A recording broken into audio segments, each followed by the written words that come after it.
Aleluia, Jesus. Então, abra sua Bíblia, por favor, em Gênesis capítulo 14, a partir do verso 12. Hoje a gente vai conhecer uma face de Abraão que é um pouco oculta, né, por assim dizer, pouco conhecida. Mas Deus colocou uma grande missão na mão de Abraão, e eu tenho certeza que Ele também colocou essa missão na minha e na sua vida. A gente está nessa quarta-feira da família, o Senhor tem nos dado palavra em direção às nossas famílias. E aqui a gente vai ver um Abraão diferente daquele Abraão que a gente conhece. Quando a gente fala de Abraão, a gente sempre lembra dele como pai da fé, como amigo de Deus. Mas aqui a gente vai ver um Abraão libertador, alguém que lutou, que fez uma campanha, uma batalha de vida ou morte em prol do resgate da sua família, em prol do resgate do seu sobrinho. Abraão não aceitou, irmãos, perder mais uma pessoa da sua família. Já tinha perdido o seu irmão, o pai de Ló. E dessa vez, o seu sobrinho foi aprisionado. E ele imediatamente entrou no campo de batalha para trazer tudo de volta. E o Senhor foi glorificado na vida de Abraão e na vida do seu sobrinho. Posso ler o texto aqui? Diz assim, Gênesis capítulo 14, a partir do verso 12. Também tomaram a Ló, que habitava em Sodoma, filho do irmão de Abrão, ou Abraão mais tarde, e os seus bens, e foram-se. Então veio um que escapara, e o contou a Abrão, o hebreu. Ele habitava junto aos carvalhos de Manré, o amorreu, irmão de Escol e irmão de Ané. Eles eram aliançados com Abrão.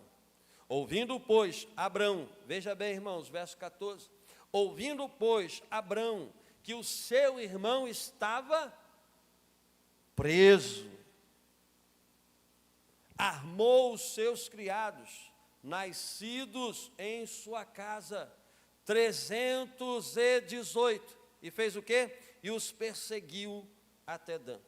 E dividiu-se contra eles de noite, ele e os seus servos, os seus criados, e os feriu, e os perseguiu até Robá, que fica à esquerda de Damasco. Olha que felicidade, irmãos, como é que termina essa história na vida de Abraão, na vida de Ló, que é o exemplo para as nossas vidas aqui hoje. E tornou a trazer todos os seus bens. E mais importante ainda agora, né? E tornou a trazer também a Ló, seu irmão, e os seus bens, e também as suas mulheres e o seu povo. É noite de resgatar tudo em nome de Jesus.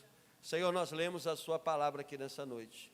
Que o teu Espírito Santo ilumine o nosso entendimento, nos dê clareza, inteligência, Senhor, clareza de pensamento para transmitir a sua palavra. Que o teu Espírito Santo nos ilumine através da ministração da sua palavra.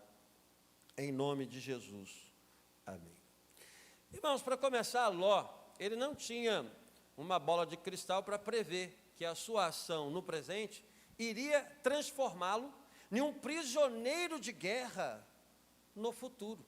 Ló ele não tinha uma bola de cristal para ver que a sua ação no presente ia colocá-lo no fogo cruzado lá no futuro. Esse episódio aqui que a gente leu fala de uma guerra que acabou envolvendo a vida de Ló, e ele não sabia o que ia acontecer no futuro. O contexto aqui é aquele momento em que Abraão e Ló, eles se separam em função da riqueza de ambos. Abraão e Ló estavam juntos, saíram juntos para uma grande missão, para uma grande caminhada.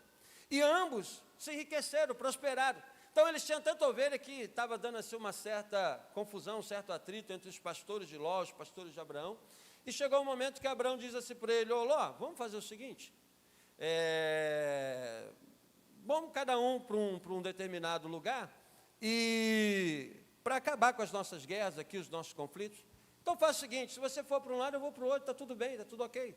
E aí Ló olha para as campinas de Sodoma, vê aquela região, climaticamente falando, muito boa, uma região coberta de vegetação, até então não tinha sido consumida pelo fogo do Senhor, então ele resolve ir para lá.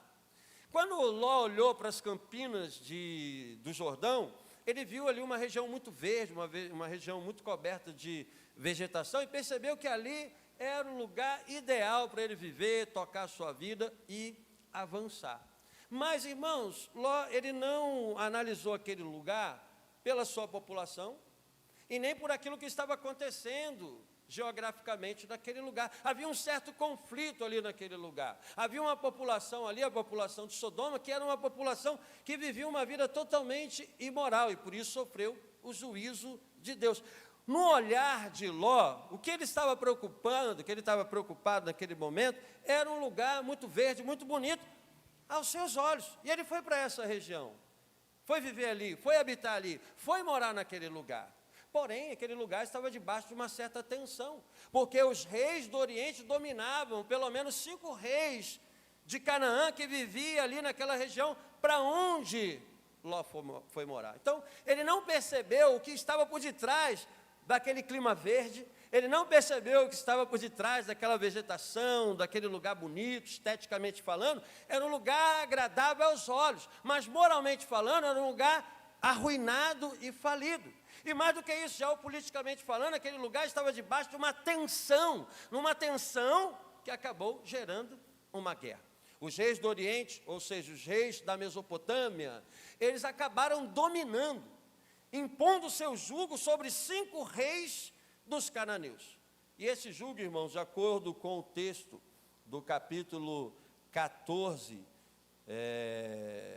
de Gênesis, esse capítulo que nós lemos, esse jugo durou pelo menos 12 anos. Durante 12 anos, os reis de Canaã serviram aos reis do Oriente. Durante 12 anos, eles ficaram debaixo do jugo, da opressão dos reis da Mesopotâmia.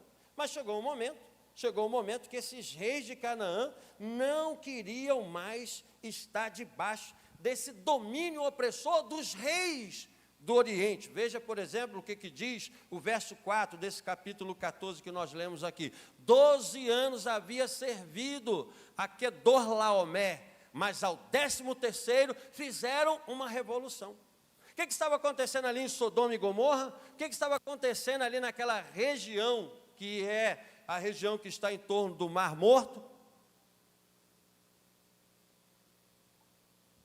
Um clima de tensão, um clima de dominação, um clima de opressão. Esses reis que viviam em torno do Mar Morto estavam debaixo da dominação de reis estrangeiros. Então, durante 12 anos, irmãos, veja só, durante 12 anos, eles aceitaram passivamente esse jugo. Durante 12 anos, eles viveram pagando tributo a esses reis estrangeiros. Mas chegou no 13º ano que eles disseram assim, não dá mais. Não dá mais para viver debaixo dessa escravidão. Não dá mais para viver debaixo desse jugo. Nós não aceitamos mais essa escravidão imposta sobre as nossas vidas. Esses reis de Canaã deram um grito de liberdade e partiram para uma revolução para acabar com o jugo sobre as suas vidas. E aqui, irmãos, vai acontecer a primeira guerra na história bíblica. No capítulo 14 de Gênesis, nós temos a primeira campanha militar da história bíblica. É a primeira guerra que vai aparecer no texto bíblico. E qual é a motivação dessa guerra? Qual é, irmãos, o motivo dessa guerra? Desejo de liberdade. Esses reis cananeus não suportavam mais viver essa opressão imposta sobre as suas vidas e, movidos por um desejo de liberdade, fizeram uma revolução buscando se tornar livre. Então, desse ponto de vista que a gente está falando aqui, nós estamos diante de uma guerra justa. Nós estamos diante de uma guerra aceitável, porque eles não queriam mais se submeter a essa escravidão e a essa opressão. O desejo de liberdade, irmãos, era tão grande que moveu esses 5 reis de Canaã a basta, eu não aceito mais essa escravidão. Eles tomaram uma atitude, saíram da passividade, irmãos, e entraram aonde? Numa atitude de autolibertação. Então é uma coisa muito interessante, porque quando você fala da história da humanidade, o valor da liberdade, irmãos, sempre foi um valor buscado, almejado. É por isso que na Revolução Francesa tem aqueles 3 lemas: liberdade, igualdade, e fraternidade. Eles derramaram um banho de sangue, porque o sonho deles lá na França, na Revolução Francesa, qual era? Nós queremos a liberdade. Então, desde a antiguidade, o sonho de liberdade é um sonho buscado por aquele que está debaixo de opressão e debaixo de escravidão. Esses 5 reis de Canaã gritaram: não, eu não quero mais escravidão, eu não quero mais opressão, eu não quero mais esse jugo na minha vida. 12 anos nós suportamos esse jugo, chegou a hora da revolução, chegou a hora da liberdade. Isso é bom ou ruim, irmãos? Isso é bom, porque o sonho de liberdade é algo que faz o nosso coração se mover. Então o que acontece? No 13º ano eles fazem uma revolução para colocar aquele jugo abaixo. Só que tem um problema: os opressores, os escravizadores nunca vão aceitar o sonho de liberdade dos oprimidos. E aí o Quedorlaomer e a sua liga de reis lá do Oriente lançaram logo uma ofensiva para acabar com aquele sonho de liberdade, para acabar com aquele movimento em prol da liberdade.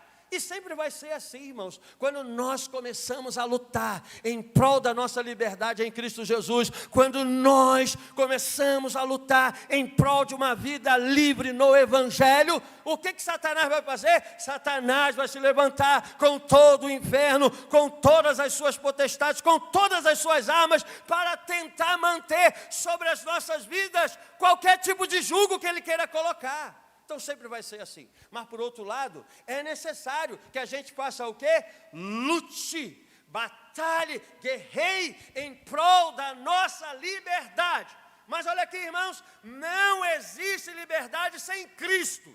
Qualquer luta de liberdade fora de Cristo é falsa liberdade, ilusão e escravidão em nome da liberdade. Já dizia Santo Agostinho, um dos grandes teólogos do cristianismo, que nos ajudou a entender o conceito de liberdade do Evangelho. O que é liberdade para o mundo? O que é liberdade para o homem natural? O que é liberdade para a humanidade? É fazer aquilo que deseja. Não é assim que secularmente se entende liberdade? Mas Agostinho dizia que é totalmente ao contrário. Liberdade é superar os nossos próprios desejos e prazeres. Porque quando o homem se entrega aos seus próprios desejos e prazeres, ele se torna escravo de si mesmo. Mas quando, em nome de Cristo, ele subjuga os seus desejos e prazeres, aí sim, irmãos, ele encontra a verdadeira liberdade, porque a verdadeira liberdade só pode ser dada em Cristo Jesus. O próprio Jesus falou isso a um grupo de judeus que ele estava debatendo: se o Filho vos libertar, verdadeiramente sereis livres. Então esse grupo de reis cananeus estão no caminho certo. Esse grupo de reis cananeus estão com o propósito certo. Qual é o propósito? Nós queremos a nossa liberdade. Mas nós precisamos saber aonde nós nos acampamos. Porque o acampamento de guerra que esses reis escolheram, irmãos, levaram esses homens literalmente para o buraco. Eles saíram para a guerra. E sabe onde que eles acamparam? Veja o verso 10. E o vale de Sidim estava cheio de poços e betume. Fugiram os reis de Sodoma e Gomorra e caíram ali. E o restante fugiram para o monte. E tomaram todos os bens de Sodoma e Gomorra e todo o seu mantimento e foram. Eles estavam, Daniel, com um sonho de liberdade, mas acamparam no lugar errado. Acamparam aonde? Em torno do Mar Morto, que estava cheio de buraco, de extração de betume. Eles foram para ali e acamparam-se ali. E aí quando a guerra começou, os seus adversários perseguiram, eles fugiram, caíram, Arnaldo, no buraco e perderam a guerra. Então veja, irmãos, o acampamento que eles escolheram decidir o futuro do seu batalhar, da sua guerra. A gente precisa saber aonde nós estamos acampados. Nós precisamos saber aonde que nós iremos pousar, aonde nós iremos acampar. Veja, eles gritaram, liberdade agora, fim dessa opressão. Mas na hora de acampar, acamparam ao lado do Mar Morto, num lugar cheio de buraco. E quando você acampa do lado do buraco, irmãos, o que acontece na guerra? Você está pedindo para morrer. Você está pedindo para cair. Você está pedindo para ir para onde? Para o buraco.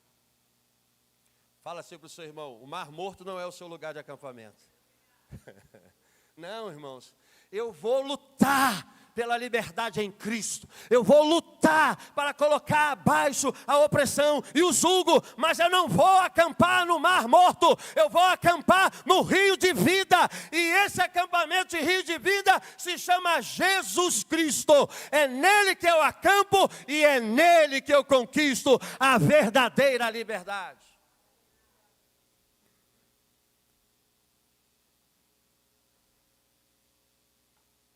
Pastor, o que tem Ló nessa guerra então? Não falei para você que Ló não tinha uma bola de cristal para prever o futuro? Ló foi habitar ali, naquele cenário de guerra. Ló foi habitar ali, naquele cenário onde havia uma disputa geopolítica. E ali, quando ele se meteu, a guerra estourou e ele acabou se tornando um prisioneiro de guerra. Viu, irmãos, o que dá? E se acampar no lugar errado. E aqui nesse contexto, irmãos, tem 3 tipos de acampamento. Tem o acampamento de Ló. Onde que Ló foi acampar? Foi habitar nas campinas de Moabe. Era bonita? Era. Tinha uma paisagem elegante? Tinha. Era ar verde? Ou melhor dizendo, ar puro? Era. Mas o clima ali, irmãos, era de guerra, conflito e imoralidade. Esses reis cananeus sonharam com a liberdade e acamparam onde? Em torno do Mar Morto. E Abraão, irmãos, onde que Abraão estava habitando, onde que Abraão estava acampado? Junto aos carvalhos de Mamré. Nesse contexto, o que melhor se acampou não foram os reis de Canaã, não foi Ló, mas foi Abraão, que ele se acampou debaixo dos carvalhos de Mamré, que lhe dá sombra e é uma árvore resistente. Então vamos acampar como Abraão, irmãos. Não acampe ao Mar Morto, porque ali está cheio de buraco. Não acampe nas campinas do Jordão, porque já já o Senhor vai enviar fogo e enxofre e vai consumir toda aquela área. Se acampe junto aos carvalhos de Mamré, porque ali há resistência e sombra para as nossas vidas. Nós também não temos uma bola de cristal para prever as nossas ações futuras, as consequências das nossas ações no futuro. Mas escute bem, nós não temos uma bola de cristal, mas temos uma revelação cristalina, que revela para nós o nosso futuro em Deus. E essa revelação cristalina é a sua palavra. A palavra de Deus é uma revelação cristalina que revela para nós as consequências das nossas ações. Mas depois de ser levado prisioneiro, irmãos, depois de ser levado cativo, ele entrou naquele fogo cruzado, coitado de Ló. Ele não sabia o que estava para vir no futuro e acabou sendo levado, sequestrado, raptado como prisioneiro de guerra, de uma guerra que não tinha nada a ver com ele. Essa guerra era entre os reis do Oriente e era entre os reis de Canaã, não tinha nada a ver com Ló, mas infelizmente Ló foi levado cativo. E é isso que acontece no nosso tempo também. Às vezes a gente acha que a guerra não tem nada a ver com a gente. Às vezes a gente acha que o local que a gente está imune e tranquilo. Não. Aonde nós estivermos nesse lugar, tenha certeza, irmãos, Satanás vai lutar para tentar destruir e escravizar a nossa vida. Ló foi levado cativo. Mas Deus levantou alguém para libertar a vida desse homem e trazer tudo de volta, como nós lemos aqui no verso 16. Abraão, com sua tropa e os seus aliados, trouxe tudo de volta, resgatando Ló, sua mulher, seus bens e o povo que estava com ele. Porque no meio da prisão, no meio da opressão, Jesus, Ele vai sempre se levantar como nosso verdadeiro libertador para nos restaurar e transformar a nossa vida. Esse libertador não virá, Ele já veio e proporcionou para nós uma vida de verdadeira liberdade. Agora eu quero fechar aqui, irmãos, apresentando para você alguns pontos necessários para a gente entrar nessa guerra de resgate. Nós estamos na quarta da família. E o que nós temos clamado aqui, irmãos? Nós temos clamado em prol do resgate, da transformação das nossas famílias. Enquanto houver fôlego nas nossas narinas, enquanto nós pudermos falar, andar, orar e clamar, nós guerrearemos em prol das nossas famílias, porque Deus nos deu a nossa família, e nós guerrearemos, lutaremos e combateremos até o fim. E o resto é com quem? É com o nosso Deus. Então, qual é a primeira coisa que acontece, irmãos? O que Deus faz, em primeiro lugar, para que a gente possa avançar nesse projeto de restauração e resgate da nossa família? A primeira coisa que Deus faz é trazer a nós um mensageiro, para nos tirar da alienação daquilo que está acontecendo. Olha o que diz o verso 13. Então veio um que escapara e contou a Abrão, o hebreu. O mensageiro estava lá na guerra. O mensageiro estava lá no combate, estava na guerra. Ele escapou. E quando ele escapou, irmãos, o que esse mensageiro fez? Eu preciso contar a Abraão o que está acontecendo. Porque lembra, Abraão está acampado aonde? Nos carvalhos de Mamré. Ele está lá, debaixo daqueles carvalhos. Ele está alienado. Ele não sabe o que está acontecendo lá nas campinas de Moabe, ou melhor dizendo, lá nas campinas do Jordão. Abraão está alheio a tudo aquilo que está acontecendo lá com o seu sobrinho. Mas de repente chega um mensageiro e conta a Abraão tudo aquilo que está acontecendo, para que Abraão saísse daquela alienação. Abraão não podia continuar alienado acerca daquilo que estava acontecendo com seu sobrinho. O seu sobrinho já tinha sido levado cativo. O seu sobrinho já estava na Síria, o seu sobrinho já estava longe. Ele não podia continuar alienado. E o que Deus faz? Envia um mensageiro para revelar a Abraão o que estava acontecendo com a sua família. Abraão teve esse mensageiro humano. Nós não precisamos de mensageiro humano, porque nós temos o Espírito Santo para nos revelar, nos informar, nos esclarecer e não nos deixar alienados acerca daquilo que está acontecendo com a nossa vida e com a nossa família, irmãos.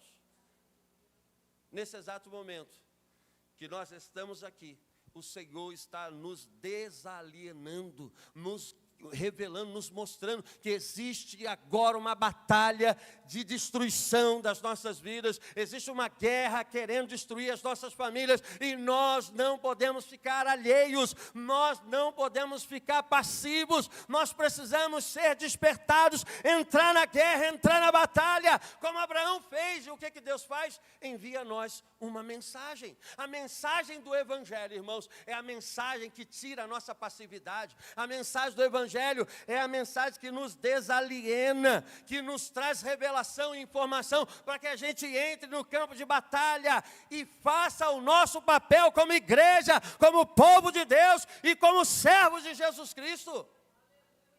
O que está acontecendo com o nosso tempo, irmãos, com a nossa geração?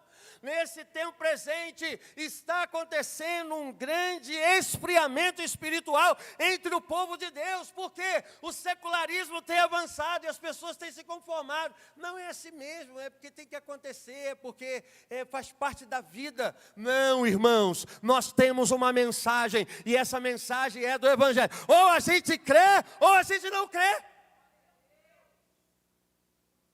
Nós estamos aqui numa guerra, numa luta e num combate. Existem elementos naturais, existe, mas também existe investidas espirituais contra a nossa vida, e nós precisamos abrir os nossos olhos espirituais para que possamos avançar nessa guerra. Deus não nos chamou para vivermos alienados. A guerra está acontecendo, o combate está acontecendo, Ló está lá sendo levado como prisioneiro de guerra, acorrentado nos seus pés e nas suas mãos, e Abraão está onde? Debaixo dos carvalhos de Mamré. E ele ia ficar assim, irmão, se a mensagem não chega lá. Ele ia tocar a sua vida, ia tocar a sua história, ia continuar a sua vida, e o seu sobrinho, vivendo como escravo, prisioneiro, nas mãos dos seus adversários. Nessa noite, irmãos, nós temos que pedir a Deus: Senhor, desperte a minha vida. Eu quero lutar em prol da minha vida, eu quero lutar em prol da minha família, eu quero lutar em prol da família dos meus irmãos. Estamos numa guerra, num combate, e nós iremos marchar. Irmã Luciá está com uma filha precisando fazer uma operação de vida ou morte. E a gente precisa fazer o quê? Entrar junto com ela nessa batalha. A sua família também está enfrentando dores e batalhas. O que nós precisamos fazer? Entrar junto nessa guerra. Nós não podemos ficar, irmãos, passivos e alienados acerca de tudo aquilo que está acontecendo. Mas não tem como entrar na guerra desarmado. Quando Abraão foi informado, a primeira coisa que ele fez, armou o seu pilotão. Veja o que diz para a gente aqui, o verso 14. E ouvindo Abraão que o seu irmão estava preso, armou os seus criados. Para onde que ele correu, irmãos? Quando ele ouviu que o seu sobrinho se tornou um prisioneiro, deve ter passado um filme na cabeça de Abraão. Eu já perdi um irmão. O pai de Ló, o meu sobrinho, já morreu. Eu não quero perder Ló, eu vou lutar por ele. E aí que é o detalhe interessante, irmãos. Abraão não precisou sair de casa. Abraão não precisou ir para fora de casa. Quando ele recebeu a notícia de que o seu sobrinho estava preso, ele foi lá na sua casa e olhou quem estava na sua casa e percebeu que na sua casa, na sua família, tinha 318 servos nascidos em sua casa. Abraão chamou esses homens nascidos em sua casa para ser um companheiro de guerra na batalha em prol da sua família. Tem soldado lá dentro da sua casa, você que ainda não viu. Tem companheiro de guerra lá dentro da sua casa, você que ainda não viu. Abraão não foi lá para fora. Ai, o que eu vou fazer? Para onde que eu vou correr? Vou contratar um exército? Vou chamar um rei aliado? Não, ele foi logo para sua casa e percebeu que tinha 318 criados em sua casa. E com esses homens nascidos em sua casa, ele formou um pilotão para entrar na guerra. Fala aí para o seu irmão, tem gente lá na sua casa que é seu companheiro. Tem gente lá na sua casa que pode guerrear com você. A gente precisa acreditar, irmãos, nisso. Dentro do nosso lar, tem gente que vai se tornar companheiro de guerra. Quem é nascido lá na sua casa? Pastor, lá na minha casa tem uns 3 que já nasceu de novo. Vai com esses 3. Pastor, lá em casa não tem 3 não, lá em casa tem 2. Pega você e ele e faz a batalha. Eu só tenho eu, então vai só você então. Ou então chama do vizinho. Pastor, vamos lá em casa orar comigo, eu vou com você. Enfim, irmãos, nós precisamos arrumar companheiros de batalha. Abraão descobriu 318 nascidos em casa. E quem nasceu aqui nesse lugar? É soldado para entrar na batalha, é soldado para entrar na guerra. Nós nascemos da água e do Espírito, nós nascemos não na casa de Abraão, nós nascemos no reino de Deus. E é a nossa vida que Deus quer usar nesse campo de batalha. E por último, para a gente encerrar, é preciso batalhar nas noites escuras da nossa vida. Versículo 15, e dividiu-se contra eles de noite, ele e os seus criados, e os feriu. Irmãos, Abraão guerreou de dia ou de noite? ele pegou a sua tropa de 318 homens, 318 servos nascidos em casa, dividiu em 2 colunas, que avançaram durante toda a noite. E mesmo sendo noite, ele saiu dessa batalha, irmãos, triunfante. Porque o choro pode até durar uma noite, mas a alegria vem pela manhã. Pastor, está de noite na minha vida. Pastor, o senhor não sabe as noites do meu coração. Sim, a gente passa noites na nossa alma. A gente passa noites na nossa mente. E essas noites que nós enfrentamos, irmãos, são noites de sentimentos, de emoções, são noites de pensamentos que tentam aprisionar a nossa vida, como Ló estava aprisionado. Mas mesmo de noite, o Senhor está conosco nessa batalha. Irmãos, nada justifica o abandono da linha de frente. Nós fomos chamados para ir até as últimas consequências. Paulo foi até as últimas consequências e perdeu a sua cabeça. Pedro foi até as últimas consequências e morreu de cabeça para baixo. Os nossos antecessores foram até o fim e morreram pelo Evangelho. Estevão foi apedrejado porque foi até as últimas consequências. Não tem noites, irmãos, que pode parar a nossa guerra e a nossa batalha. A nossa trombeta, ela funciona de dia, ela funciona de noite. A nossa trombeta manterá-se de pé, tocando, porque o Senhor nos chamou para viver o resgate. Ele é o nosso resgatador. Nós não precisamos de Abraão, mas o descendente de Abraão, chamado Jesus Cristo, ele veio guerrear nas nossas noites, nas nossas batalhas, para nos levar a um tempo de celebração, a um tempo de banquete, de salvação, de vida transformada. Quando Abraão voltou daquela guerra, trazendo Ló, trazendo tudo de volta, ele foi para o Vale do Rei, e quando chegou no Vale do Rei, o rei Melquisedeque chegou lá, já gritando para Abraão: bendito seja o Senhor de Abraão, e bendito seja Abraão do Senhor, que entregou nas suas mãos os seus inimigos. Como é que acabou essa guerra, irmãos? Como é que acabou esse combate? Ele precisou ter companheiros nascidos em casa, na linha de frente. Ele precisou marchar durante a noite, numa guerra de vida ou morte. Mas no final disso tudo, ele foi parar no Vale dos Reis, num grande banquete de celebração, de vida, de restauração. Fique de pé nessa noite em nome de Jesus. É esse banquete que Deus tem para nós aqui nesse lugar.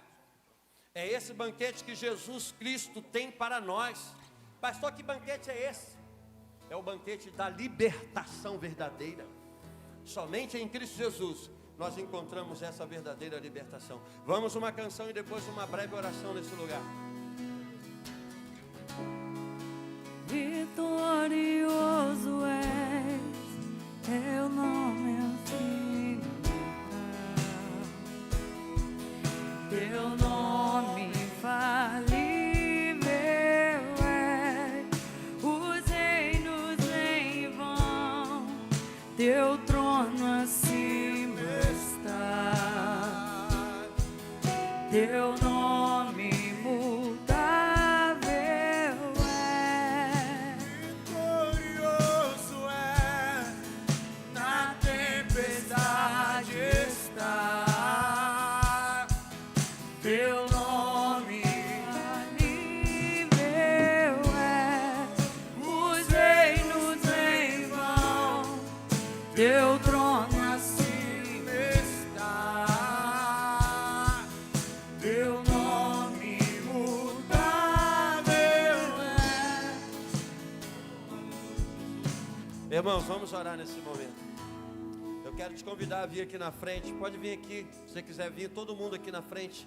Nós queremos terminar esse culto clamando aqui 5 minutos em prol das nossas famílias. Nós queremos fazer como Abraão fez. A gente sabe que Satanás persegue a nossa vida, mas tem momentos que nós é que iremos perseguir o inferno, porque Jesus Cristo nos deu as armas necessárias para esse combate. Não importa a noite que eu e você estejamos enfrentando, mas nós podemos clamar aqui nesse lugar. Você vai pensar agora no seu irmão, você vai pensar agora na sua vida, você vai pensar agora na sua família. Tem gente aprisionada, não sabe que está aprisionado, mas precisa dessa liberdade, dessa verdadeira libertação. Então nesse momento, nós iremos clamar por nossas famílias, nós iremos exercer a nossa fé em Cristo Jesus. Iremos pedir: Senhor, visita aquele meu parente, seja pai, seja esposo, seja filho, seja quem for dos seus parentes. Vamos clamar a Deus aqui nessa noite. Nós estamos, irmãos, numa batalha e nós não podemos olhar para trás. Nós queremos avançar. Abraão saltou do seu conforto, Abraão saltou da sua inércia e entrou no campo de batalha. E o resultado, ele pôde ver na prática da sua vida. E é isso que nós queremos fazer nesse momento. Então vamos orar, irmãos. Senhor Jesus, estamos aqui nessa noite, Senhor, clamando o teu nome. Nós queremos ver, Senhor, transformação. Nós queremos ver libertação. O nosso sonho de liberdade não está fora de ti, Senhor, porque nós só encontramos a verdadeira liberdade em ti. Nós queremos acampar no Senhor, queremos pousar no Senhor, porque no Senhor nós encontramos abrigo, nós encontramos refúgio, nós encontramos amparo para a nossa alma. Jesus, venha enviar aqui a sua palavra poderosa de vida, de restauração, de libertação e transformação. Senhor, nesse exato momento existem vários aprisionamentos dentro de nós, tentando nos paralisar. Que esses aprisionamentos caiam por terra, Jesus. Que o Senhor traga liberdade na nossa mente, liberdade no nosso coração. Senhor Jesus, visite os nossos lares também nessa noite. Pai, nós estamos numa guerra de vida e de morte. Senhor, existe uma perdição eterna e nós estamos aqui clamando, Senhor, em prol de salvação, de transformação.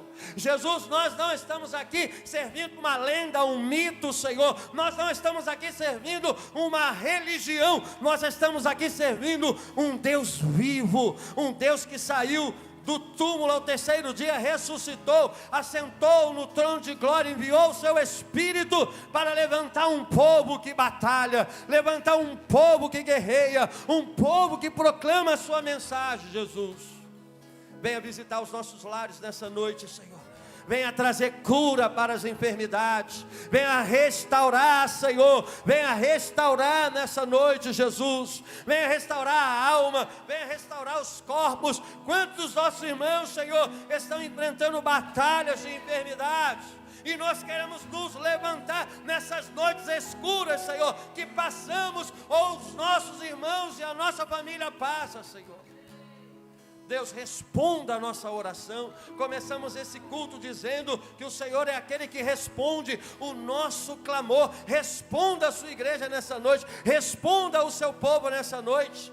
Que o teu povo, que os teus discípulos possam ver o agir do Senhor operando poderosamente sobre as suas vidas. Pai, não deixe o reino das trevas dominar sobre as nossas vidas. Não deixe o reino das trevas paralisar a nossa vida. Não deixa o inferno, Senhor, parar a nossa vida. Nós avançaremos em nome do Senhor dos exércitos. A tua palavra diz que o Senhor nos deu poder e autoridade para pisar nos escorpiões, para curar enfermos, expulsar demônios. Que essa autoridade, Jesus, seja renovada na sua igreja, no seu povo, Jesus, para testemunhar o seu evangelho poderosamente nessa terra. Senhor, resgate em nós uma fé viva, resgate em nós uma fé operante, concreta. Nós não queremos uma fé teórica, nós não queremos uma fé litúrgica, nós não queremos uma fé religiosa, nós queremos uma fé viva, que nos transforma, que redime, que restaura, Jesus. E nós cremos, Senhor, que o Senhor responde à oração da sua igreja. Abençoe a tua igreja, abençoe cada família aqui representada, Senhor. Venha nos surpreender com os teus milagres, venha nos surpreender com as tuas maravilhas, em nome de Jesus Cristo, Senhor. Opera grandes coisas em nós. Amém, Jesus. e amém. Aplauda o Senhor, irmão.